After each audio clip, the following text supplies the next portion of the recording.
Dans cette idée de capacitation, Claire Hédon, il y a un élément que j'ai retenu en lisant le journal d'ATD sur une expérience que vous avez menée en Thaïlande. Et je vais lire un petit extrait que j'ai retenu particulièrement. Vous nous dites que cette expérience n'a duré qu'une semaine, mais j'ai découvert son importance. Les enfants avaient des droits, et cela m'a tout de suite plu, car ce n'est pas de l'assistanat. Avec ce mouvement, il ne s'agit pas de faire de la distribution alimentaire ou d'habits, mais d'aider les gens à se battre pour leurs droits. Et ça paraît effectivement fondamental aussi dans le prendre soin, c'est-à-dire ne pas prendre soin de manière descendante, mais prendre soin aussi en donnant la capacité aux personnes vulnérables, à leur tour, de prendre soin d'elles-mêmes et prendre soin des autres. Et voilà, je voulais vous introduire de cette manière sur la manière de cultiver finalement le bien commun par les savoirs aussi. Bonjour à tous, je suis très contente d'être ici parce qu'en fait, à deux titres, évidemment comme présidente du mouvement ATD Quart Monde, mais dans la vie de tous les jours, je suis aussi journaliste à RFI où je fais une émission quotidienne sur la santé. Et donc les préoccupations du thème d'aujourd'hui, évidemment, m'intéressent tout particulièrement. Quand je reprends ce thème du prendre soin de la société, je me suis tout de suite dit, prendre soin de la société, c'est ne pas laisser de côté une partie de la société. Je pense qu'on est bien d'accord là-dessus. Ça veut dire ne pas laisser de côté les personnes en situation de pauvreté. Une société, elle ne peut pas aller bien si dans la réalité, elle laisse de côté une partie des personnes qui la constituent. Or, les pauvres, les personnes en situation de pauvreté sont mis de côté dans la société. C'est la réalité du quotidien de ces personnes. Vous l'avez un peu dit tout à l'heure, d'ailleurs, la définition de la pauvreté, ce n'est pas simplement une pauvreté financière. On situe tout de suite la question du seuil de pauvreté à 1 000 € en France, mais la pauvreté, c'est de ne pas avoir accès aux droits, aux mêmes droits que les autres. C'est le quotidien des personnes qui vivent en situation de pauvreté. C'est de ne pas avoir accès au logement, au travail, le droit à la santé, le droit à l'éducation. Vous parliez d'éducation tout à l'heure, on pourrait parler des 100 000 jeunes qui sortent sans aucune qualification du système scolaire. La vie dans la grande pauvreté, c'est ça. Ce n'est pas non plus d'accès à la culture. Et donc, prendre soin de la société, c'est peut-être aussi prendre en compte la parole des plus pauvres, la pensée des plus pauvres, leur intelligence et leur permettre d'avoir accès à ces droits. Je voudrais vous citer ce que nous répète souvent une militante Quart Monde. Chez nous, les militants Quart Monde sont des gens qui connaissent la grande pauvreté, qui y ont vécu ou qui y vivent encore.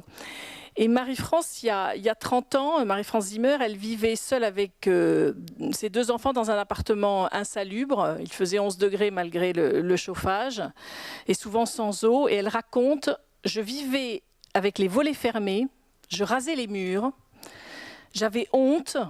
Mais aujourd'hui, 30 ans après, elle dit « Je suis convaincue que j'ai une place dans la société » et elle rajoute « On n'est pas idiot ». Et je voudrais revenir sur ce thème du « On n'est pas idiot ». Cette phrase, je l'ai entendue plusieurs fois vendredi. J'étais à Besançon, dans un centre Écofort, un centre de formation justement destiné à ces jeunes, à ces 100 000 jeunes qui sortent sans aucune qualification du système scolaire et comment leur redonner une formation, de l'espoir, et grâce à cette formation, de s'insérer dans la société. J'ai parlé avec plusieurs de ces jeunes, ils m'ont raconté leurs difficultés scolaires, et tous me disaient « mais je ne suis pas idiot, mais je ne suis pas idiot ». C'est quelque chose qui revient régulièrement des personnes en situation de pauvreté, de dire « mais je ne suis pas idiot ». Et je me disais « mais quelle est cette société où les personnes qui sont en situation de pauvreté ressentent de la honte, n'ont pas leur place dans la société, et se sentent idiotes ». C'est ce qui ressort de ce que nous disent les personnes régulièrement. Et pour sortir de cette honte, pour trouver sa place dans la société, il faut pouvoir avoir la parole, pouvoir participer aux décisions qui vous concernent, et donc qu'on reconnaisse une intelligence à ces personnes. Et alors, tout le monde est aujourd'hui d'accord pour dire qu'il faut donner la parole aux personnes les plus pauvres. Je pense que là-dessus, maintenant, il n'y a pas de doute. Mais on veut aller plus loin. On pense que ce n'est pas simplement les écouter, mais c'est construire une pensée ensemble, c'est construire une politique de lutte contre la pauvreté avec eux. Je dirais qu'il ne s'agit pas simplement de porter une écoute bienveillante, je dirais même de pratiquer un semblant d'écoute en guise de thérapeutique psychologique, en disant ben, ça va leur faire du bien de parler. Non, il faut aller plus loin. Et c'est bien pour ça que le mouvement ATD Quart Monde est basé sur deux convictions. Ce que je vous disais tout à l'heure, les plus pauvres n'ont pas accès aux mêmes droits que les autres, c'est la réalité. Et on ne pourra lutter efficacement contre la pauvreté que si les personnes les plus pauvres ont la parole et participent aux décisions qui les concernent. Alors on fait comment ?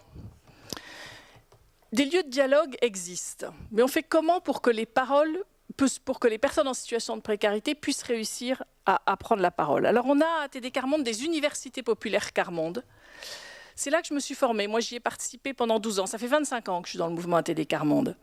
J'y ai participé pendant 12 ans et je dirais que je me suis co-formée avec les militants Quart Monde. Moi, j'ai appris ce que c'était que vivre dans la grande pauvreté. J'ai appris l'intelligence des plus pauvres. J'ai appris ce qu'ils voulaient, eux, comme société.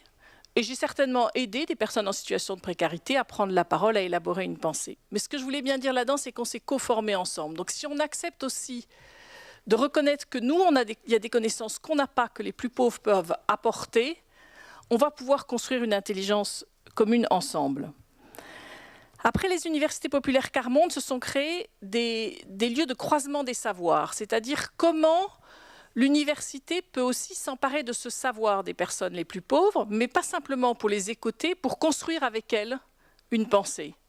Et de là-dessus sont nées des co-formations, c'est-à-dire on pense que maintenant, que ce soit les magistrats, les travailleurs sociaux, le personnel médical, devraient être co-formés avec des personnes en situation de grande précarité, parce que je dirais, il n'y a que eux qui peuvent dire ce qu'ils vivent au quotidien et participer à la formation. Et nous, ce qu'on conclut, c'est que quand on fait quelque chose à partir des plus pauvres, ça peut bénéficier à tout le reste de la société.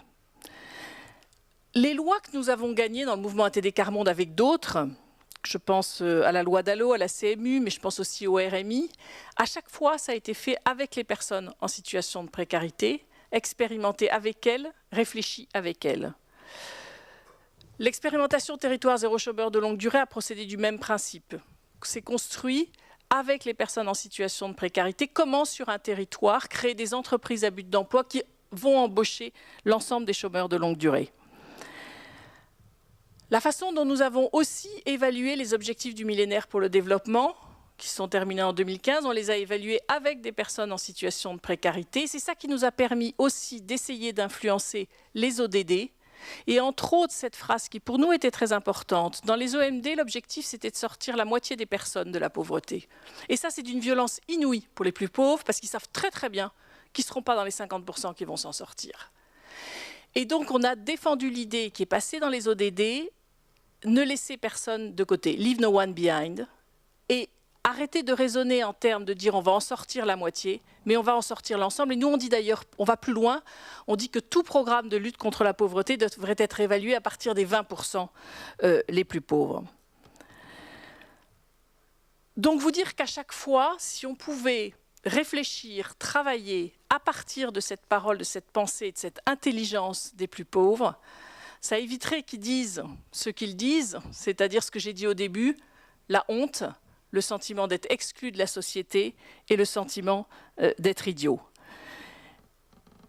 Et alors donc je dirais, certes, il faut prendre en compte la vulnérabilité des personnes, prendre soin, ce qui est une partie du thème d'aujourd'hui, mais je trouve qu'il faut aussi s'appuyer sur la capacité des personnes et leur intelligence. Et ce serait ça, prendre soin de la société.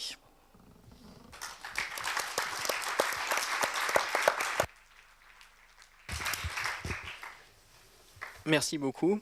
Alors, prendre soin de l'intelligence des personnes et de leurs différentes capacités, les faire naître et les cultiver, je pense qu'il y a un lien qui est parfait, enfin une transition parfaite avec notre prochain intervenant qui est Olivier Barbaran, inspecteur général du groupe de lettres, et qui va nous expliquer comment cultiver le bien commun dans la fonction qui est la sienne.